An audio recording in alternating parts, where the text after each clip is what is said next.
Action. Okay. What's going on? My name is Rob G, aka the Hood Celeb, and I'm here with my brother Taz, Super Tazo, from the 80. Thanks for having me. Those who don't know, man, this is really my blood brother, and we have some questions to ask you. You know what I mean? A lot of people want to know what's been going on with you. You know what I'm saying? That's why I'm here. And let's kick it off, man. So, how old you was when you started music, man? What age, should I say? When I first hit the studio, I could say I was like 13. My first song released was probably 06. So you recorded a song, a full song at age 13? In 2006. Okay. Yeah. Do you remember the name of it?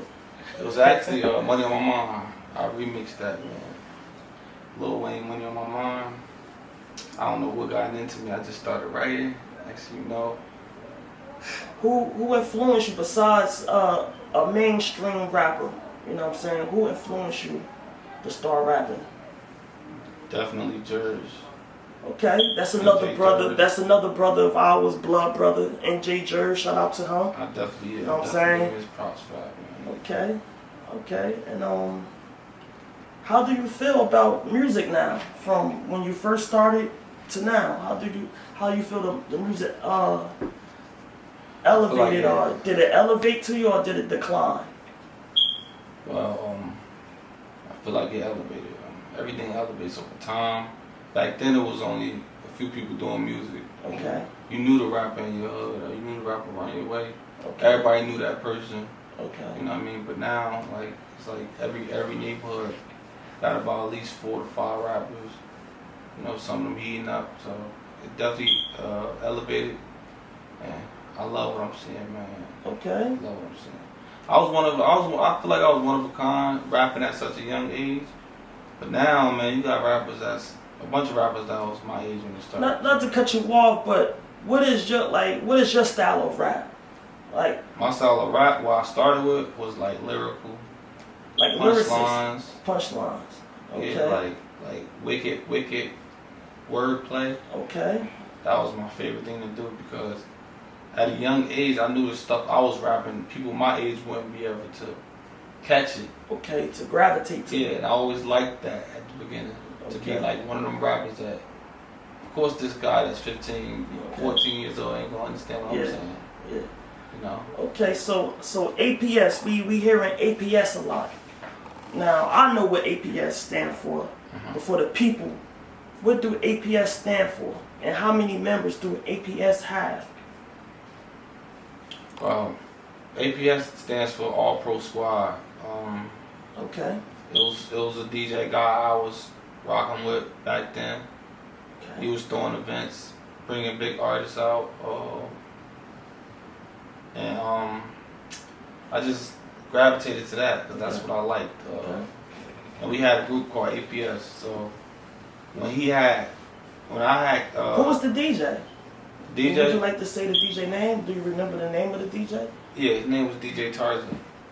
Tarzan? Yeah. Okay. So, shout out to TJ. I said TJ. Shout out to DJ Tarzan, man. If you out there watching, man, shout out to you, man. Word up, man. Big shout out to DJ Tarzan. So when I came home, 2019, I DM'd him because I seen that he wasn't. Really came home from what? Came home from prison. Okay, so those who don't know, Taz was incarcerated for how long? 3 years, 3.5 years. Okay, 3.5 straight years. Yeah. Okay, could you tell the audience what you was incarcerated? Could you talk about it? I can speak on it. I was incarcerated for a firearm. Okay. Which is a gun. So. Okay. And you live and you learn. Got through that stage in my life, you know, it was a hard stage, but there's nothing I can't get through. Okay. I feel like there's nothing in this world that could make me want to stop. Okay. And continue doing what I'm doing. But when I came home, I realized that he wasn't APS. He wasn't really pushing it no more. So I DM'd him. Hey, bro, what you doing with APS? He said, I don't really do that no more. You know what I mean? It wasn't exactly like that, but the words were similar to that. Okay. I said, man, I just want to take it in and just run with it. So he gave me the opportunity to run with it, and ever since then. Because every time I turn around, you know, I'm seeing someone sign into APS management, okay? Do you know how many members you have, or can you give me an estimate of how many members you have under the umbrella of APS? Yeah, so I started off with Fuego Robbie. That's a tongue twister, but I know. Let me see if I can say Fuego Robbie. Fuego Robbie. Yeah, Fuego mean? What fire? Okay. That's in Spanish. Fuego mean. Okay, fire. So, once I started off with Robbie, I mean, I'm picking these talents like needle in the haystack, man. Okay. So no one knew a lot of these people even did music. Okay. And it's crazy because you want to get them. You want to get them before they real hot. Okay. And before they real recognized. Okay. So I contacted Robbie like, yo, man, I heard something. So that was the first. Yeah, I don't know what. That was the first member. Yeah. Okay, that's the first member. Besides Skills. What Skills? Yeah, that's Skills family. Yeah. Those who don't know who Skills is, Skills on the beat. That's our other brother. That's real talented. He do everything. He do everything from producing to making beats to doing flyers. Like he does everything. He's so talented. Let me. Yo, he's so talented. He doing everything on the phone, y'all. Like when y'all see these flyers and y'all see how detailed these flyers is, he's doing all of that on the phone. I just have to let the audience know. So okay. You still didn't tell us how many members is. Oh yeah, I ain't. APS. Do you actually know? I think it's about. I'm not gonna think because our staff is getting bigger. Yeah. And there's a lot of paperwork and stuff gotta be involved. Okay. And a lot of professionalism, but I could say we got 1, 2, 3. We got about 5 people, 5 artists. Okay. And we got a promotion team led by you. You know, shout outs to me. Shout outs to me. We have then we have our records, which is basically, you know, the office. You know, that's only 3 members. Okay. So altogether we got about 10. Okay. So besides rapping, okay, I know already, but did you dance? Like, what else besides when you talk about music, when you talk about Taz, what else besides rapping and singing you was doing? I know you was dancing, I know you was DJing. Could you tell us about that? Oh man, cause it's cool to dance now. I remember we used to be called weird, like when it comes down to dancing. And if you wasn't doing no Michael Jackson or Usher, Genuine, you was doing the Jersey club dancing, we was called weird 10, 20 years ago. Yeah, so absolutely. A lot of things has changed, but you know, tell us a little bit of that, man. Tell us a little bit of your story. I was here since the beginning of the whole Jersey club culture. Okay. I wasn't there for the music, but I was there for the thing that made the music what it is. Okay. And that's the parties. Yeah, definitely the parties. One thing I gotta say is I'm not embarrassed to be in saying I was a dancer. Okay. I'm not embarrassed. I did what I did. I loved it too. Every bit of it. Yeah. It made me the man I am today. It gave me the name I got today. Okay. So I was one of the ones holding North up as far as the dancing and stuff like that. Say that again? When everybody else was hot and really, you know, everybody, all DJs was pushing these certain dances, I was holding the North up. Like, definitely. Yeah, so he's in a couple YouTubes too. We have receipts. See, everything we talking about right now, we have receipts. So don't just think we just saying anything on this camera in this interview. We have receipts from 15 years ago. I have receipts. I mean, a lot of people knew me for a dancer. Okay. You know me, dancer, cool dude. What was your dancer name? It was Taz. Where the super came from? Alright, let me get into this. I'm gonna tell you about the DJing. Because I want to know where the super came from. I'm gonna tell you about the DJing first. I started DJing because I figured that I can, you know, reach my arms out to a lot of big artists and a lot of. Okay. So I wanted to be that type of DJ. When you say big artists, unsigned artists or like unsigned, signed. Okay. So both sides of the fence. Yeah. So I tried DJing for about a year. I did good. Definitely. I was getting booked for shows. You definitely know how to DJ. Yeah, I like. It was hard. I mean, don't sleep on the DJs. You know your music. Yeah, don't sleep on the DJs. It's a hard job, but I kind of lost the interest in it. You know, Okay. there's a lot of politics in that. Okay, so that's the reason why you lost interest of the politics. Yeah, I think everything I did was at a high level because of who you was at the time. Okay. So they expected me to be this big thing with everything I did, dealing with the Jersey club coach at that moment. Okay. Because what people don't understand is, yes, you can drop a Jersey club song and get views and plays, but it's nothing like how it was back then, whereas though the biggest DJs was playing your songs in the club or in a big event or hall, and that's how you was getting the most notoriety. Yeah. People getting on stage, dancing to your music, doing your dance moves. I mean, the videos was okay. Yeah, it got a lot of views, but it's different when it's getting played in a spot that hold 1,000 kids. Yeah. So we definitely had them events. Absolutely. And then, like he said, like 1,000 kids, meaning like 1,000 1,000 individual kids in one facility. I mean, we had do about, have receipts for that. Yeah, we got receipts for that. We had about 200 members of Cool Kids at one point. More than that, you being humble. I'm being humble. I'm humble. Taz is noted on, is everywhere 300 plus. Being humble now. Cool Kids in Jamaica. Yes, we have Cool Kids in other countries, meaning Jamaica, meaning China. So, you know, yes, and I have receipts for that. So, okay, I have a lot of questions, Taz, and we will be here until August. But we gonna put this together in a normal time of an interview, okay? We talked about your music. We talked about how old you were when you first recorded the song. Okay, so let's dig into your personal life. How is it nowadays that you paralyzed? We all know that you're paralyzed, and you still busting these moves. You still reaching out to these major unsigned artists in your city and other cities too. How is it different nowadays to you, or is it different? It's way different. I mean, the tragedy I've been through in my life, you know what I mean? What I had been through at that time of me getting shot. Okay.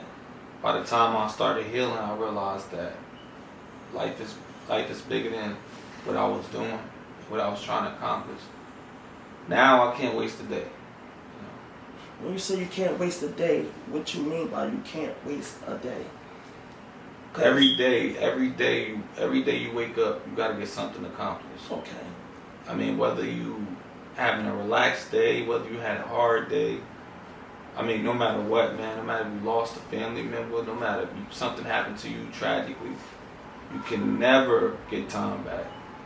So yeah, it's okay to grieve and be, you know, it's okay to be hurt from certain things, like what I've been through, but you still gotta get up every day and just do it, man. You know what I mean? And that's how I keep this going. That's what encouraged me to go forward, you know. Because you had a big event in Clifton, and a lot of people thought I had something to do with it. Like, a lot of people tapped me on the shoulder, like, is this, you put together this? And I had to tell them, nah, this task work right here. Yeah. And a few people looked at me like, you know, they were shocked. Not shocked that it was you, but shocked that I didn't have nothing to deal with it. Yeah. And you know, and I was there. Yeah. You know what I'm saying? You know, it's hard for me every day to continue being me, continue living up to the standards that people know me to be, yeah, or know me to do. So when I see, you know, the things that you're doing, yeah, and the events that you're accomplishing, even the tattoo, the tattoo event, the tattoo party that you had. I was incarcerated at the time, but I heard that it was a success. Shout outs to DJ Sharp Hands. I heard he came through, yeah, and he DJ'd for free. DJ Sharp Hands always had that spirit, always been part of the family, always DJ'd for us, whether it was Drag Crew back in the day or Cool Kids, majority Cool Kids, and I would say this Sharp about, Hand's a legend. I would say this about DJ Sharp Hands. He's always on time and he's fair. You know, whether you have the money for him up front or you'll pay him a week later, you know what I'm saying? He would come and do the job, and he would do the job right. That's the guy that made up the sharp bounce, you know what I'm saying? The dance that Little Uzi Vert done shot out at the Grammys he did, right? Yeah. He shot out DJ Sharp Hands and the sharp bounce. But besides that, Taz, what do you have coming up for yourself? Oh man. What's new for Taz? The most important thing to me right now in my career-wise, is getting my artists noticed, breaking my artists. You know what I mean? You say you're artist, so when you say you're artist, what do you do now, Taz, besides? Because you ain't been recording in a long time. Yeah, a lot of people. So you say you're artist, what you mean by that? You're artist. I have artists. So when the tragedy actually happened, I had lost one lung. Not lost it completely, but flattered one lung, destroyed another. So a lot of my singing, a lot of my singing was done at the time. So wait. And it's something that I didn't know. Yeah. You said, what about your lungs? It destroyed one of my lungs and it halfway flattened the other. So you have a half a lung right now? No, I have a lung that was healed. Oh, okay. But it's not. Right now, it's not healthy as a regular. The percentage? What's the percentage of it? Like 80%. Okay. What about the other lung? That's healed. Oh, all right. So you have a lung and 80. You have 100% lung and you got 80% lung. Yeah. Also. Oh, okay. I'm thinking you say you have no lung and okay. Also, parts of my stomach is I can't feel. I don't have any sensation. So, you know, when you sing, you come from your stomach. And in order to hold certain notes, you need your lungs. So that discouraged me at first. So I decided to invest my time into artists. Okay. So you're a manager. Yeah. Okay. And A&R. A&R. Okay. Yeah. So that's what I want. I want to break my artists. I got the most talented artists out of any label, I believe. You know what I mean? Have great artists. You know, that's gonna do great things. Name a few of your artists that. I mean, all of them is. And it's not. And if he forgets you, it's not no favoritism or nothing like that. No. Name a few artists that you see. Because I'm pretty sure you believe in all your artists. Yeah. Because if you haven't believing in them, then you wouldn't have them part of the umbrella. But name a few artists that you see going to the next level. I got an artist named A Money. Okay, where you by far one of the most talented artists I ever met in my life. He's from Newark. Dope. Actually, Rob, Fuego Rob, he said, my man, it's A Money. I already was hearing about him. Some of my friends was posting him. And before you know it, I called him. We got it together and we got it done.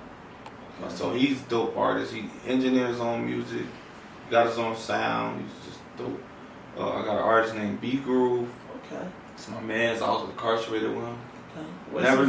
Never knew he rapped until I actually went to his Instagram and looked at it. Okay. So my job was to do artist development on B Groove. You know, a lot of stuff. I seen him.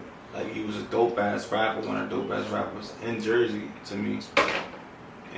But the videos wasn't too good, so I was like, yo, bro, let's tighten up on certain stuff. Okay. He listened, and he got so much trust in me. Ever since then, we've been going up. Shout out to B Group, shout out to A Money. Fuego Robbie, like I said, he's like a R&B, smooth vibe. He can even turn up. Good artist, man. Got the look. And then I got Zena, who's about to be like the assistant of the whole APS.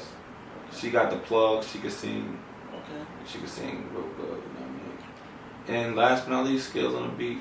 Okay. I can't say too much about skills on the beat. I mean, Yeah, it's self-explanatory. He just do everything. Naming his skills for no reason. definitely, man. He just got a camera and he got the camera on his neck like it's a chain. Yeah. He never take it off. So. Also, now he just got a camera. Yeah, so. Okay. He, Okay. in the future,